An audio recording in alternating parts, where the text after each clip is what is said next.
a Bíblia fala? Em Romanos 3:23, né? Que todos pecaram e destituídos foram da glória de Deus. Eu e você, como Barrabás, nós merecíamos a morte. Porque mesmo em Romanos lá fala que o salário do pecado é a morte.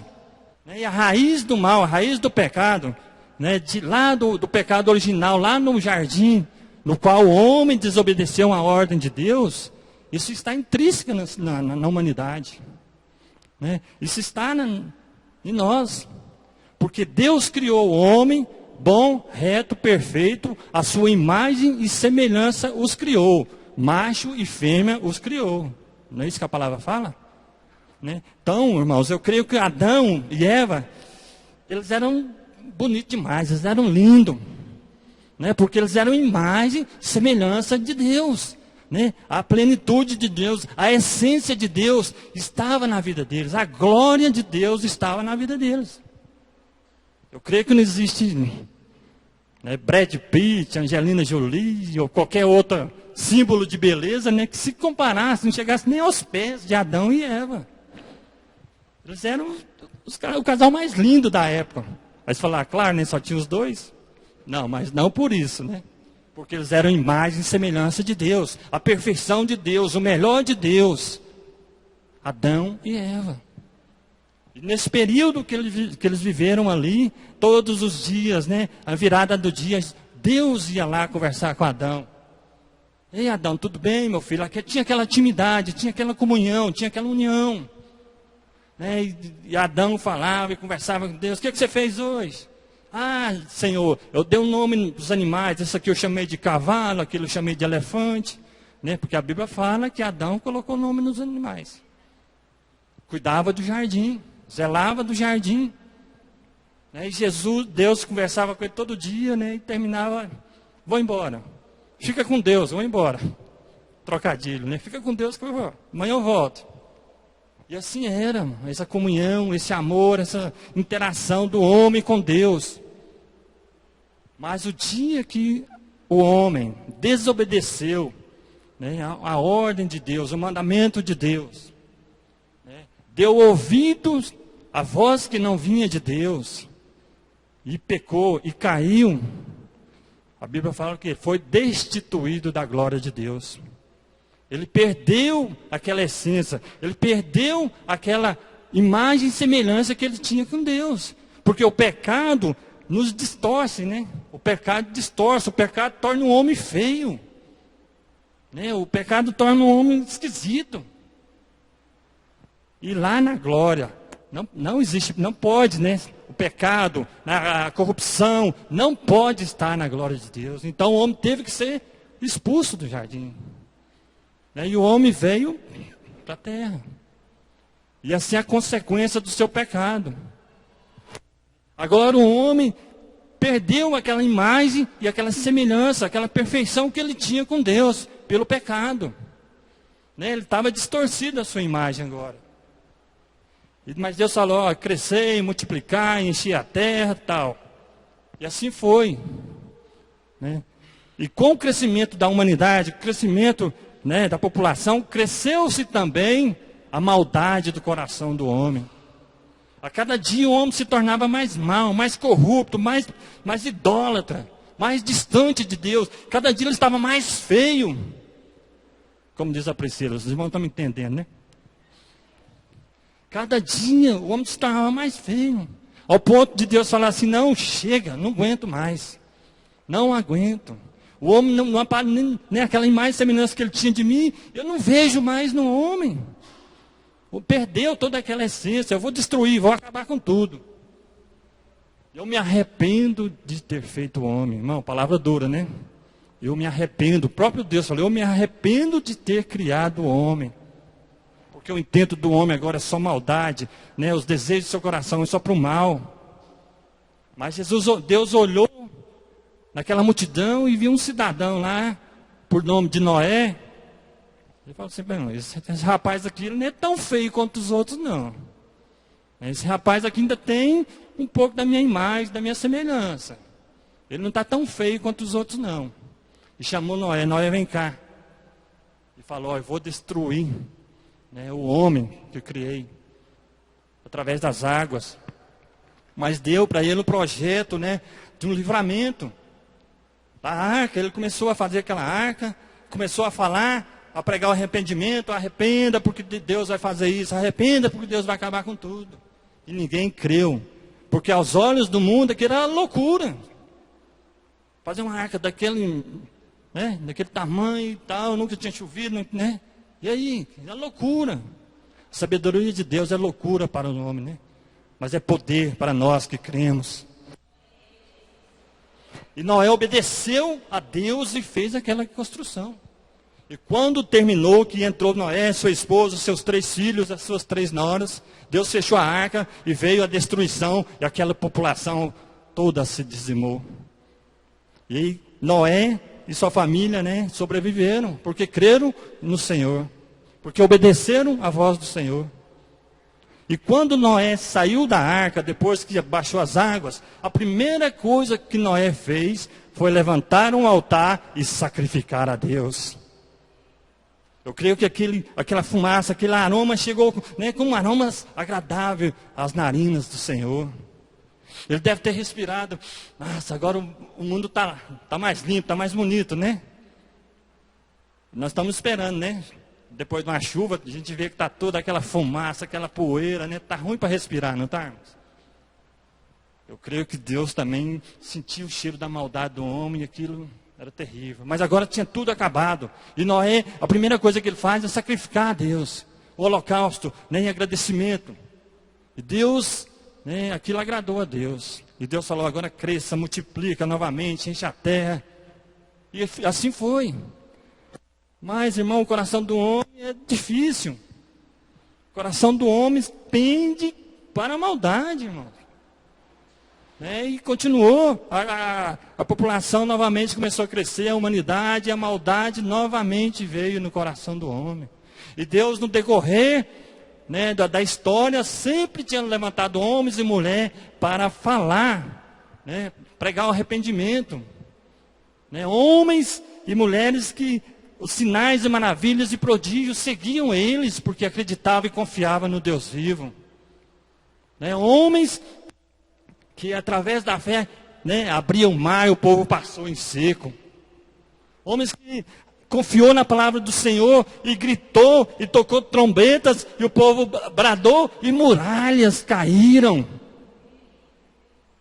Homens que confiaram no Senhor, né, e enfrentaram os gigantes e derrubaram porque foram em nome do Senhor dos exércitos. É homens que passaram pelo fogo e não se queimaram porque foram fiéis a Deus e não se curvou diante do mundo. Homens, né, que oraram. Homens, estou falando, mas todo mundo sabe quem é. Né? Homens que oraram e por 3 anos e meio não choveu sobre a terra. E novamente ele orou e veio a chuva sobre a terra, porque confiou na palavra do Deus vivo. Homens que essa terra não mereciam, e mulheres também, e reis, sacerdotes, que Deus sempre levantava, juízes. Irmãos, mas todos eles que sinais de prodígios e maravilhas acompanhavam, nenhum deles teve o poder de perdoar pecados. Nenhum deles, né, pôde salvar o homem, resgatar o homem a Deus. E quando chegou no ponto certo, na hora certa, no momento de Deus, Deus falou, filho, eu vou te enviar. Todos falharam.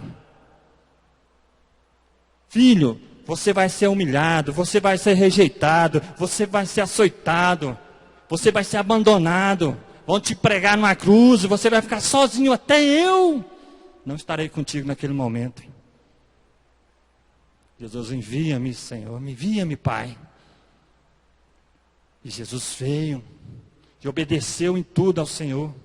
Né? Ele chegou ao ponto de lá, antes da prisão dele, falar, Pai, se for possível, passa de mim esse cálice, que eu não sei se eu vou aguentar não, Pai.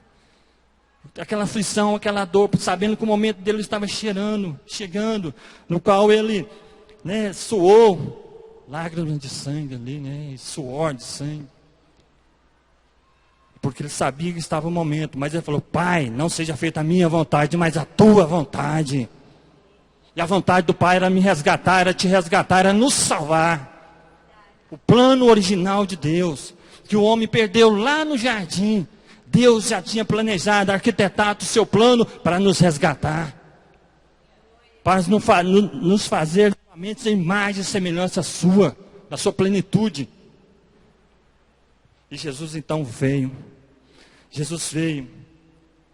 Eu creio que naquele momento Jesus e Barrabás ali, e o povo falando: crucifique, crucifique. Jesus podia ter falado: Pai, me leva. Não, esse povo não merece não. Esse povo não merece. A graça nos foi dada de graça. É favor não merecido. O Senhor veio e morreu por mim e por você.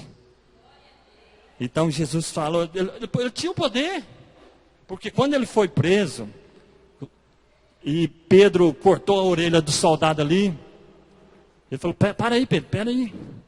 Se eu quisesse, eu rogaria ao Pai, Ele me enviaria mais de 12 legiões de anjos. Já pensou? Uma legião dos soldados romanos equivalia a 6.000 soldados. Jesus usou essa unidade de medida de contagem, né, para exemplificar. Quer dizer, 12 72 mil anjos, irmãos. Imagina. Ele podia ter rogado naquele momento. Um anjo que passou no Egito, na última praga ali, matou todos os primogênitos. Um anjo só, irmãos. Imagina 72 mil anos, mil anjos, que ele poderia ter rogado ao Pai. Mas ele não fez, porque ele sabia o plano de Deus. Por amor a mim, amor de a você. Nós, Barrabás, filho de Deus, filho do Pai, né, que estávamos mortos, nossos pecados e delito. Ele foi até o final. Né? E naquele momento ali, o povo pedindo Barrabás que libertasse Barrabás, que libertasse Barrabás. Porque o coração do homem só pende para o mal, irmão. É como se fosse uma pipa, né? Quando a gente faz uma pipa, uma raia. Você mede as varetinhas certinho de um lado e do outro, né? Tem que ficar simétrica, tem que ficar bem certinho, para ela subir, né, tranquila.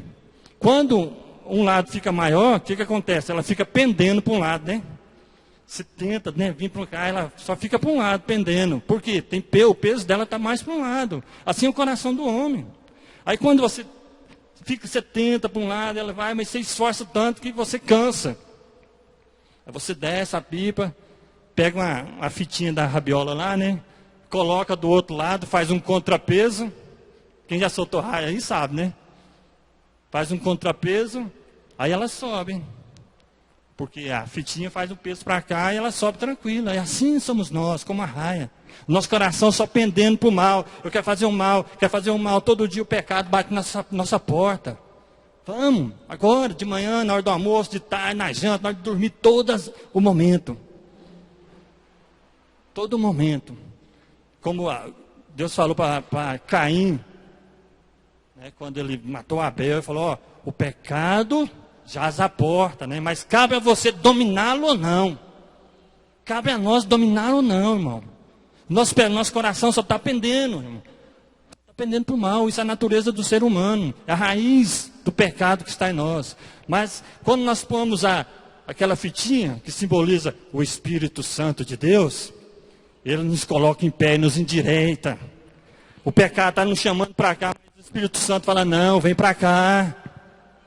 O pecado bate aqui: vamos. O Espírito Santo fala: agora não, hoje não. Ele bate para cá, o Espírito Santo: hoje não, agora não. O Consolador, aquele que intercede por nós com gemidos inexprimíveis, nos coloca em pé. Bom, enquanto nós estivermos nesse corpo humano, irmão, nós vamos estar nessa luta o tempo todo. E não adianta falar: eu não tenho pecado. O próprio Jesus fala: aquele que fala que não tem pecado, já pecou, está mentindo. Todos pecaram e foram destituídos da glória de Deus. Mas agora está ali Jesus e Barrabás. Se Jesus fosse liberto Barrabás ia para a cruz. E quem é Barrabás? Eu e você. Se Jesus não fosse para a cruz, eu e você iria. Porque era isso que nós merecíamos. A morte. Mas o dom gratuito de Deus é a vida eterna para todos aqueles que crêem. Mas Jesus foi obediente até a morte, morte de cruz. Jesus foi para a cruz e Barrabás foi livre, foi liberto. Você foi livre, você foi liberto pelo sangue vertido lá na cruz do Calvário. Irmãos, eu sou apaixonado quando eu olho para esse teto aqui e vejo essa cruz vazia, irmão. Irmãos, é lindo. Porque Jesus venceu a morte, Jesus venceu o pecado, Jesus venceu as trevas. E eu e você, nós somos mais do que vencedores naquele que venceu por nós, Jesus Cristo. Ele está do meu lado, está do seu lado, irmão. Ele morreu por mim, por você. Barrabás, é filho do Pai, pecador. Para quê? Para nos tornar a sua imagem e semelhança novamente, irmãos. A cada dia, é um processo, né? Cada dia nós estamos no salão de beleza dando uma pinceladinha, né? Cada dia que eu busco a palavra de Deus, cada dia que eu oro, cada dia que eu falo desse amor, cada dia que eu rejeito o pecado, eu estou me tornando a aparência de Deus de novo. Né? Enquanto nós estivermos nesse corpo, irmão, nós não vamos ser 100% aquela plenitude que Adão tinha lá no céu, lá no jardim. Porque esse corpo é corruptível. Mas vai chegar um dia que quando nós combatermos o nosso combate, terminar a nossa carreira e guardar a nossa fé, e voltar para o pó, ou Jesus vir nos arrebatar, nós seremos ressuscitados no dia da última ressurreição. Aí sim, nós teremos um corpo glorificado, transformado, vestimentas brancas, alva como a neve. Aí, lá no céu não entra corrupção, lá no céu não entra pecado. Aí nós seremos restituídos na glória de Deus. Nós somos destituídos lá no pecado original. Agora seremos restituídos, irmãos. Voltaremos a ter imagem, a semelhança de Deus conforme Ele criou. A sua essência, a sua plenitude. Nós voltaremos a ser. Quando você olhar no espelho, você fala, eu estou voltando à imagem, à semelhança de Deus. O pecado vem, mas eu disse, não, eu quero é Deus. Eu prefiro Deus, eu prefiro as coisas de Deus, pois sei o que me espera. Então, irmãos, Barrabás foi liberto, Jesus foi para a cruz. E hoje nós temos vida e vida em abundância. Estamos lutando a cada dia nesse processo para voltar à origem, a criação original de Deus, a perfeição no qual Deus fez o homem e a mulher.